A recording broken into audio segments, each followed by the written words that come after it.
Hi, this is Tom with EezRV Products, and in this video we're going to talk about how to program your parameters and set your system up initially for the T515 system. And the setup for the T515 and the 508 are the same. So what you're going to need is your monitor. You're going to need the back of your manual or the sheet that has a layout of your rig. You're going to need your sensors, your numbering kit, your wrenches, and if you're going to use any anti-seize compound, you might want to have that handy. So what we do, initially what I do is I take the numbering kit and I'm going to take the sensors and I'm going to number each sensor, and it doesn't matter which number you use, that's going to be up to you.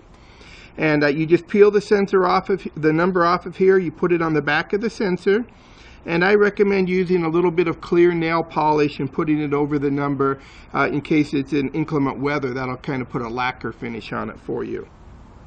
Once you've numbered them, I lay them out, and here I've got three types of sensors.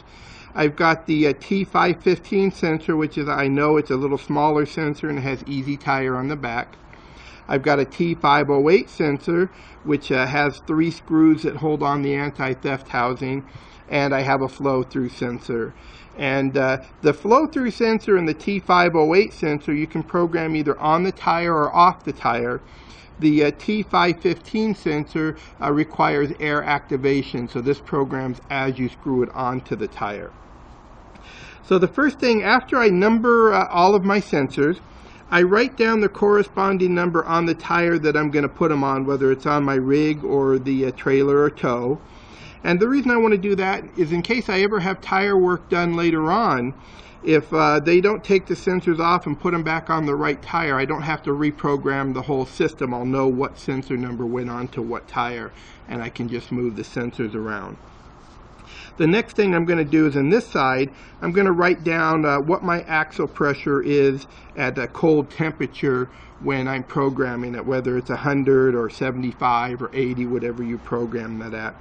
And on this side, I'm going to write what I'm setting my high pressure and low pressure alarm settings at for that axle. And the way we do that, because you don't know how your tires operate right now until you see them operate, we use 25%, and you can go 20 to 25% above your cold pressure, and we do 10% below. And when you make your first trip, you'll actually see how your tires operate. Every brand of tire and every manufacturer operates differently. So one tire, when it gets up to operating temperature, may go up 5 psi. Another brand, when it comes up to operating temperature, may go up 20 or 22 psi. So you'll know after you make your first trip. So then we're just going to grab our monitor. Once we've done all that, on the left side of the monitor there's a little on and off switch. I'm just going to push that up, and I'll see my screen come up on the monitor. And this already has two tires programmed in there, and that's probably from the factory testing the system, and I'll show you how to delete that later on. Okay, so the first thing I'm going to do is I'm going to set my alarm parameters. And to do that, in the middle of the screen there's a button that says set. I'm going to press the set button and hold it for approximately 3 seconds until all 22 tires show up on my screen. In the first box on the left, I'm going to see PSI, and on the system you have your choice between using standard or metric. So I can use my plus or minus key and scroll between the two. You'll see if I hit plus, it went to bar. If I hit plus again, it goes back to PSI. So if I want PSI, I'm just going to press set and release. That's kind of like saying yes, that's what I want. Now it's going to go to the box on the right. It's going to give you an F, or it may give you a C. Again, you use your plus or minus key to go between them, and that's for either Fahrenheit or Celsius. In this case, I want Fahrenheit, so I go back to Fahrenheit. I press the set button, and it's going to save it. Now you'll see my front axle is flashing, and it's going to say right here, it says high pressure. So that means I'm setting my high pressure alarm for the front axle. And for me, I've set that at 125. So in this box I see 175. So using my plus or minus keys, I can adjust that. And I'm going to use my minus key, and I'm just going to scroll down to 125 here. And sometimes they go in increments of 2. That's okay, you can go either way. Once I've set my front axles flashing, high pressure at 125, I'm just going to hit set and release. Now I'm going to see my front axle is flashing. Now it says low pressure and 100, and I want my low pressure alarm to be at 90. So again, I'm just going to use my minus key. I'm going to scroll down here to 90, and then to save that and say yes, that's what I want. Again, I just hit set and release. Now it's going to go on to the second axle, and it's going to repeat the same process. Now the system, because it's set up to read from 0 to 210, it's done in two different modules, 0 to 102 and 102 to 210. So when you initially start to program it below 100, you're going to see that it's going to go to 102 and then it's going to jump back to 210. That's okay, just take it back to 102 and leave it, save that setting, and when we come back again the second time, it's like the computer will say, oh, you're back, you must want the first module, and then it'll allow you to go to the below the 102. Oops, so here you'll see I waited too long, so it timed out and went back to my screen mode. So I'm just going to press the set mode for 3 seconds till all 22 tires show up again. Okay, it's on my PSI, it's on my Fahrenheit. Since I didn't save the data, I'm going to have to go back in and readjust it. So my front axle high pressure, again, I'm going to run that down to 125. I just press set and release to say okay. My front axle low pressure, I'm going to take that down to 90 again. I'm going to hit set and release. Now I'm back to where we were with my second axle flashing high pressure. And I want that to be 94, but you're going to see what I said here as I take it down to, as I get to 102, you're going to see it jumps back up to here. It went to 218. So I'm just going to take that back to 102. I'm going to hit set and release and leave it. Now my second axle, it's asking me low pressure. I want that to be 68, so I'm just going to use my minus key and take that to 68. Now for this setup, I'm not using my third axle and I'm not using the toe, so all I have to do is just press set. Since I'm not doing anything to that, I just press set again, and I just kind of basically bypass this setup. On the toe, you'll see all the tires flashing at the same time. You set those all up at once. I hit it again, all the tow vehicle, now it says low pressure. Now it's going to say temperature 158. We recommend leaving your high temperature alarm at 158. That's the factory default. I'm going to save that there. And now I'm back to PSI. So I'm just going to press set and release, set and release, set and release, set and release. Now you'll see I'm back at the second axle where it says high pressure 102.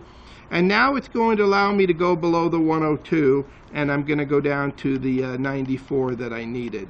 As I went around a second time, it let me to do it. Then all I have to do after I've adjusted all the pressures, where I want my pressures and my alarms for each axle, I just press the set button for approximately 6 seconds, and it's going to save all that data, and we're good to go like that. So the next thing I want to do is I'm going to show you how do I program a sensor to the actual monitor so the monitor knows what sensor it's reading on each tire. And to do that, we use the code button. So here again, I press the code button and I hold it for approximately 3 seconds till all 22 tires show up. And here you're going to see in the front screen, it's always going to default with your passenger side front tire flashing. And here you'll see a code. That's what a code looks like. Since I haven't programmed a tire into that, I personally like to delete the code out. You don't have to. As you program a new sensor on there, it'll knock that old code out and update to the new one. But if I just press the set button and hold it, I'll see that that code will change to all F's, and I've deleted that sensor out. I can just hit the plus key. That's going to take me to that other tire that was on there. And I'm going to do the same thing. I'm going to press the set button. And what you do is you use the plus or minus key, and that's how you scroll from tire to tire. Okay. So on here, the first two sensors I'm going to show you are the T508 and the flow through. Those can be programmed off the tire as well. And typically what I do is, because these are actually transmitting right now, I don't want interference, so I just take the sensor, I hold it up to the monitor, and I kind of turn away. and I just press the code button and hold it, and you can see that those F's change to a code. Now I can hit the plus key again. I'll pick up my second sensor, and again, this is only for the 508 and the flow-through sensors. The T515 sensors require air to be activated to that. The flow-through sensor programs the same way. You just hold it up next to it, and there it is.